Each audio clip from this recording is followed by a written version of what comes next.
जिस वक्त रूस यूक्रेन से तो इजराइल ईरान के साथ था युद्ध में बिजी, इधर भारत के हाथ लगा माला माल कर देने वाला खजाना। भारत है, इसमें ऑयल का जैकपॉट लगा है। ये दिया किसने न्यूज? ये दिया हमारे हरदीप पुरी जी ने। हरदीप सिंह पुरी ने बताया है कि भारत ने अभी अंडमान के अंदर 20 ट्रिलियन डॉलर्स का एक तरह से ऑयल रिजर्व्स और ऑयल एंड गैस रिजर्व्स मिला है। जिसे कहते हैं दुबई में, लंदन में, अमेरिका में कारोबार हैं, घर हैं, पता नहीं क्या कुछ है, उनको क्या फर्क पड़ता है। अब मैं तो कहता हूँ ये 17 अरब डिफेंस पे लगा, बाढ़ में गए ये बाकी लोग, मतलब घास का है या कुछ भी का है, करेंगे अपना गुजारा। पुरी जी ने बोल दिया कि जो अंडमान की डिस्कवरी है वो गयाना से भी बड़ी है। जस्ट इमेजिन कीजिए इसका मतलब भारत के लिए क्या है। लेकिन हमें कौन देगा? पाकिस्तान को कौन देगा? पाकिस्तान को कोई नहीं देगा भाई साहब, ये ज़हन में रखें। Hardeep ji, it is equivalent to the reserves in the middle east. Middle east के बराबर हमारे पास ये ऑयल एंड गैस रिजर्व्स मिल चुके हैं। नमस्कार दोस्तों, आप सभी का स्वागत है सिर्फ भारत पर। दोस्तों, भारत के लिए एक बहुत बड़ी खुशखबरी सामने आई है। आपको बता दें, भारतीय पेट्रोलियम मंत्री हरदीप सिंह जी ने बताया है कि भारत को अंडमान निकोबार में लगभग 20 ट्रिलियन डॉलर का कच्चा तेल यानी क्रूड ऑयल मिलने की संभावना है। यदि यह भारत को मिल जाता है तो भारत की इकोनॉमी सीधी डबल से ट्रिपल होने की संभावना है। आपको बता दें, ऐसा ही कुछ साउथ अमेरिका के देश गुयाना में हुआ था, जिसके पास तेल मिलने के बाद उसकी जीडीपी 60 से 70% तक ग्रोथ कर गई थी। यदि भारत को भी ऐसा ही तेल अंडमान निकोबार आइलैंड में मिलता है जो भारत के समकक्ष है, तो भारत की इकोनॉमी 20 ट्रिलियन डॉलर तक पहुंच सकती है और हम चाइना के बराबरी पे जा खड़े होंगे, वो भी कुछ ही सालों में। देखना होगा कि ये तेल हमें भारत को मिलता है कि नहीं। इससे हमारी तेल की डिपेंडेंसी दूसरे देशों के ऊपर से ख़त्म हो जाएगी और यूएस हम पर प्रेशराइज नहीं कर सकेगा। आपको बता दें, इसी को लेकर पाकिस्तानी मीडिया का रिएक्शन आ रहा है कि भारत तो इतना अमीर हो जाएगा लेकिन हमें तेल कौन देगा। आइए देखते हैं पाकिस्तानी मीडिया का इस पर रिएक्शन। अभी जो मेजर डिस्कवरी हुआ है बताया गया है, हमारे पेट्रोलियम मिनिस्टर हरदीप सिंह पुरी ने बताया है कि भारत ने अभी अंडमान के अंदर 20 ट्रिलियन डॉलर्स का एक तरह से ऑयल रिजर्व्स और ऑयल एंड गैस रिजर्व्स मिला है। अब ये देखिए कि भारत के अंदर 20 ट्रिलियन डॉलर्स मतलब बहुत बड़ा अमाउंट होता है। आप देख लीजिए, भारत का आज का जीडीपी है 4 ट्रिलियन डॉलर्स और 20 ट्रिलियन डॉलर्स का एस्टिमेटेड एक तरह से ऑयल एंड गैस रिजर्व मिलने से भारत की एक तरह से लॉटरी लग गई है। क्यों लग गई है वो बताता हूँ।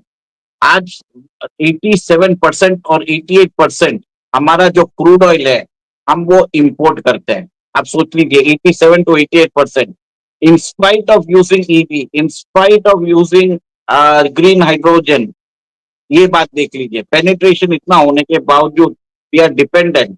इनफैक्ट कोविड से पहले it was 82%, today it is 87.5%, 5.5% बढ़ा है।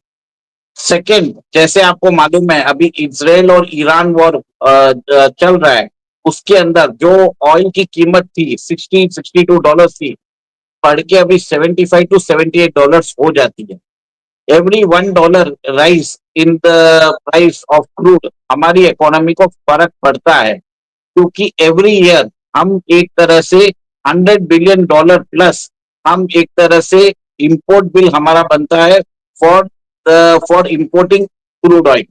अब इस क्रूड ऑयल को इंपोर्ट करने अब एक और एक चीज है, अगर ये वॉर एस्केलेट होता है तो ये $75 से $120 चले जाएगा। और आपको मालूम है जैसे ही ये दाम बढ़ा उसके बाद देश के अंदर इन्फ्लेशन आ जाएगा, महंगाई बढ़ जाएगी। तो क्रूड और जो गैस है वो एक तरह से लाइफलाइन होती है एनी इकोनॉमी की। देखिए, मैं सब जानता हूं कि ईवी का पेनिट्रेशन बढ़ रहा है, गवर्नमेंट ने एक तरह से एथनॉल बेस्ड ऑयल कर दिया है, इसके बावजूद आज भी क्रूड ऑयल का इंपॉर्टेंस है। इसी माध्यम से मैं बता रहा हूँ कितना इंपॉर्टेंट डिस्कवरी है। अब ये देखिए, भारत के अंदर ऐसा नहीं है कि सिर्फ अंडमान में डिस्कवरी हुआ है, भारत के अंदर बॉम्बे हाई में अभी नए रिग्स वहां पे भी डिस्कवरी हुआ है, और बलिया और समस्तीपुर बिहार और उत्तर प्रदेश में वहां पे भी हमने एक तरह से ऑयल का डिस्कवरी किया है। और भी बता देता हूँ, कृष्णा गोदावरी बेसिन है, वहां पे भी आपने देखा है कि एडिशनल ऑयल मिलना चालू हो गया। तो भारत की एक तरह से मेगा जैकपॉट है ये। अगर भारत अंडमान का रिजर्व यूज कर लेता है तो every day 2,50,000 barrels per day वो एक तरह से ऑयल का प्रोडक्शन चालू कर सकता है। और एक चीज नोट करिए, एक्सॉन है, मोबिल है, ये सब भारत के अंदर आने को तैयार है, यहाँ पे ड्रिल करने को तैयार है, ताकि ओशन बेड से जो हाइड्रोकार्बन है उसको निकाल सके। And they are willing to actually extract the hydrocarbon. और भारत के पास तो दुनिया की सबसे बड़ी रिफाइनरी हमारे पास ही है, रिलायंस इंडस्ट्रीज। आपको ये भी बता देता हूँ, रिलायंस इंडस्ट्रीज क्या कर रहा है अभी, वो वो रशिया से तेल इंपोर्ट कर रहा है, क्रूड ऑयल और रिफाइंड ऑयल वो यूरोप को एक्सपोर्ट भी कर रहा है। अगर आप सोचिए, ये जो क्रूड ऑयल है, अगर हम ओशन बेड से हम खुद ही टैप कर सकें, इसका सल्फर मात्रा बहुत ही अच्छा है, मतलब क्वालिटी भी बहुत अच्छी है, तो हमें कम बाहर पैसा भेजने की जरूरत ही नहीं है। एवरी ईयर $100 बिलियन का हमें एक तरह से फायदा हो जाएगा। सेकेंड, एक और एक चीज बता देता हूँ, जो क्रूड का जो होता है एक्सट्रैक्शन कॉस्ट, तो आराम से अराउंड $10 होता है। वो बिकता कितने में है? $70-75 में बिकता है। सोचिए, मतलब apart from everything operational cost is only $10 extraction cost, और उसका मार्केट वैल्यू है $75। तो इतना बड़ा प्रॉफिटेबिलिटी बढ़ता है।